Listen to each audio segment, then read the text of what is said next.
Bonjour, je suis très heureuse de vous retrouver dans le cadre de notre espace de la parole en jeu. Alors, pour continuer sur le thème d'hier qui était maîtriser votre trac, aujourd'hui nous allons voir ce qu'il faut faire quand on a le trac ou comment faire pour éviter que le trac ne nous paralyse. La première chose à faire, je dirais, c'est de déculpabiliser.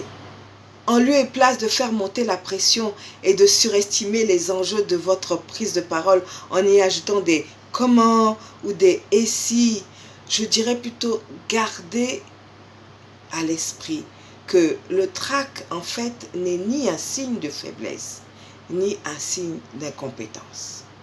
Personne ne considérera comme un crime le fait que l'on perçoive une certaine émotion chez vous.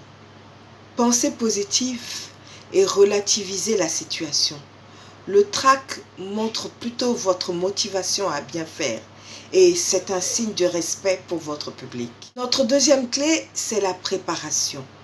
Cela peut vous sembler évident, mais assurez-vous que sans préparation ou avec une mauvaise préparation, l'échec est inévitable.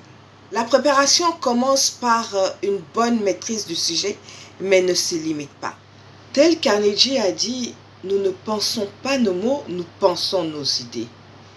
Si nos idées sont claires, alors les mots nous viennent spontanément et naturellement.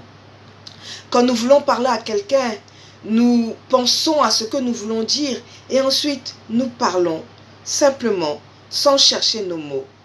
C'est un principe que nous avons fait toute notre vie et c'est la même chose qu'il s'agisse d'une prise de parole spécifique ou d'une prise de parole quotidienne. Ensuite, il faut structurer sa prise de parole, donc avoir un plan. Je dirais que le plan est à la prise de parole ce que la fondation est à la construction d'une maison.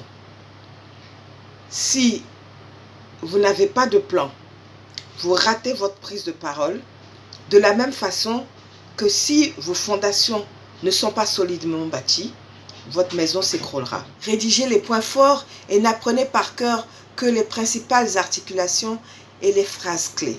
Et puis, il faut vous entraîner. Entraînez-vous, répétez, répétez, encore et encore. Enregistrez-vous, réécoutez-vous, mettez-vous devant un miroir, regardez-vous, imaginez-vous en train de parler devant une foule. Si possible, faites-le dans la salle dans laquelle vous allez intervenir. Prenez possession des lieux. Sentez déjà cette peur vous envahir et essayez de la maîtriser. Vous devez répéter jusqu'à ce que vous ayez la sensation que vous faites un avec votre sujet. Et enfin, je vous dirais, respirez. Dans les quelques minutes avant votre prise de parole, au moment où on est en train de vous annoncer, vos mains deviennent moites, vos jambes se dérobent, votre cœur commence à battre plus rapidement, il y a votre gorge qui se dessèche. Prenez le contrôle, respirez.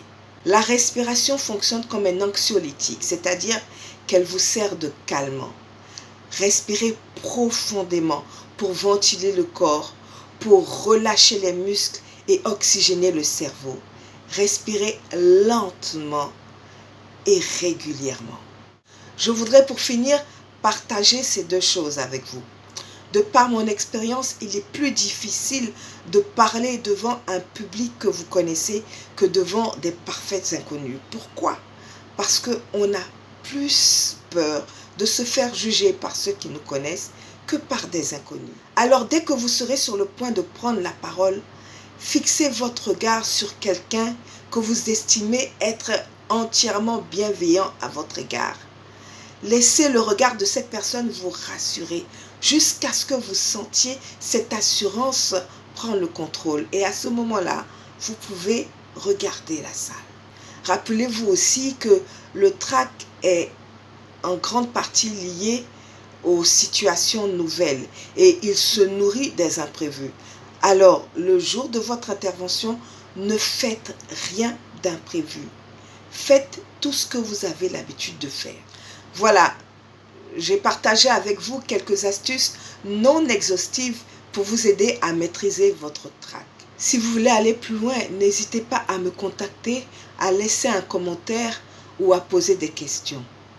Et surtout, likez, partagez et abonnez-vous. Sur ce, je vous souhaite une excellente dernière semaine de 2021. Au revoir.